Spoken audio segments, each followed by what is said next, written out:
Hello guys, అందరికీ welcome back to our channel. ఎట్లున్నారు అందరూ? నేనైతే అస్సలు బాగాలేను. ఎందుకో మీకు రీజన్ తెలిసే కదా. అయితే లాస్ట్లో మాట్లాడుకుందాం. ఇప్పుడు నేను ఎక్కడికి వెళ్తున్నా అని చూస్తున్నారా? నేనైతే బాలాజీ బేగం బజార్కి వచ్చినాం. బేగం బజార్ నువ్వెందుకు వెళ్ళినావు అక్క అనుకుంటుండొచ్చు. నేనైతే ఏం వెళ్ళలేదు బేగం బజార్కి. మా పక్కన ఉన్న మా ఆటకు వచ్చినాం. దాని పేరు బాలాజీ బేగం బజార్ అనమాట. మేమైతే మాకేం అవసరం ఉన్నా సరే కానీ మేము ఇక్కడికే వస్తాం సరుకులు తీసుకోవడానికి. తక్కువ రేట్కి వస్తుంది. ఇంకొకటి క్వాంటిటీ అండ్ క్వాలిటీ కూడా బాగుంటుంది. హస్తినాపురం సరౌండింగ్లో ఉండే వాళ్ళైతే ఈజీగా విజిట్ అవ్వచ్చు. మీరు ఇక్కడ దగ్గరలో ఉన్న వాళ్ళైతే ఒకవేళ లొకేషన్ కావాలి అనుకుంటే కామెంట్ చేయండి, నేను సెండ్ చేస్తాను లొకేషన్ కూడా. ఇంటి దగ్గర ఉంటేనేమో మమ్మీ వాళ్ళే అన్నీ తీసుకొని వస్తారు, కానీ హాస్టల్లో మాకు ఎవరు తీసుకురావడానికి ఉండదు కాబట్టి మేమే వెళ్తాం అన్నమాట. అన్నీ చూస్తున్నాము ఒకటి తర్వాత ఒకటి. కాకపోతే మేమిద్దరం అయితే ఏం తీసుకోలేదు, తోడు దొంగలము. ఒకటే ఆమె తీసుకుంది, అలా మేమేం తీసుకోలేదు.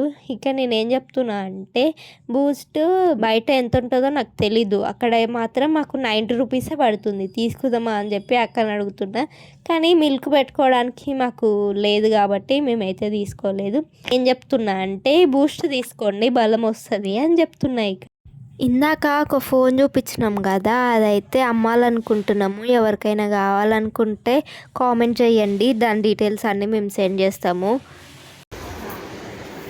బ్రష్లు నందు సరిపోయారు ఇద్దరును.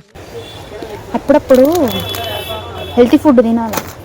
మేము తినంగానే ఇతరులకు సలహాలు ఇవ్వమంటే బాగా ఇస్తాం మేమైతే. దాంట్లో అయితే ఫస్ట్ ఉంటాము.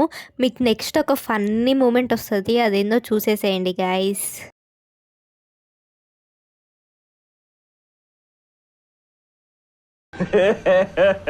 ఇంకోసారి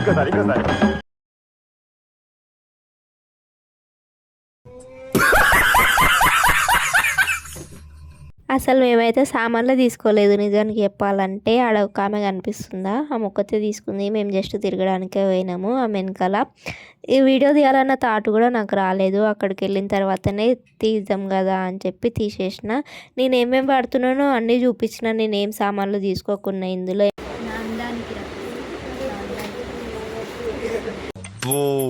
నేను ఎక్స్పెక్ట్ చేసిన దానికంటే ఇది పెద్ద ముదురు. చూసిరు కదా గైస్, అదే నా అందానికి రహస్యం. అయితే బయట అయితే నాతో ఉండేవాళ్ళు చాలామంది అడిగిరు, నీ ఫేస్కి ఏం వాడతావు, నీ ఫేస్కి పింపుల్స్ ఉండవు, మంచిగా నీట్గా ఉంటుంది అని చెప్పి. నేనైతే లక్స్ ఇంకా వీకో టర్మరిక్కే వాడతా, లైఫ్ టైం అవే వాడతా, ఇంకేం వాడను. మీరేం వాడతారో కామెంట్ చేయండి. ఫేస్ అయితే బాగానే ఉంటుంది, కానీ హెయిర్ అయితే బాగా లాస్ అయిపోతున్నాయి ఈ మధ్యలో. ఎందుకో నాకు అసలు అర్థమైతలేదు. అందరికి అట్లనే అవుతుందా, నాకు ఒకదానికి అట్లా అవుతుందో అర్థమైతలే. ఏమైనా టిప్స్ ఉంటే చెప్పండి, నేను పాటిస్తాను. ఇప్పటివరకు నా జుట్టు మీద ప్రయోగించే టిప్ అంటే ఏది లేదు, కాకపోతే మీరు సజెస్ట్ చేయండి, దాన్ని కూడా ట్రై చేస్తాను. ఇది వర్షాకాలం కదా, బట్టలు అసలు ఆరవు, ఆరినా కానీ మొత్తం స్మెల్ వస్తాయి వర్షానికి. అందుకనే కంఫర్ట్ తీసుకోండి అని చెప్తున్నాను. నేను అక్కడ నెయ్యి చూపిస్తున్నా, ఇక్కడ ఎందుకు అనుకుంటున్నారా? ఈ మధ్యలో నన్ను చాలా బక్కగా అయినవు, హాస్టల్లో తింటలేవా అని చెప్పి అందరు అడుగుతున్నారు. అదైనా తిని కొంచెం లడ్డుగా వేద్దాం అనుకున్నాక నాకు నెయ్యి అసలు అలవాటే లేదు చిన్నప్పటి నుంచి కూడా. లాస్ట్లో ఒక విషయం మాట్లాడతా అని చెప్పినా కదా, దేని గురించి అంటే నా ఛానల్ గురించి. నా వీడియోస్ ఎన్ని పెట్టినా కానీ వ్యూస్ పోలేదు, ఎందుకో నాకు అర్థం కాలేదు ఇంతకుముందు. ఇప్పుడు నాకు అర్థమైంది, నా ఛానల్ ఎవరో రిపోర్ట్ కొట్టిరు కావాలని చెప్పి. వాళ్ళకి మరి నేనేం చేస్తున్నా నాకు అర్థం కాలేదు.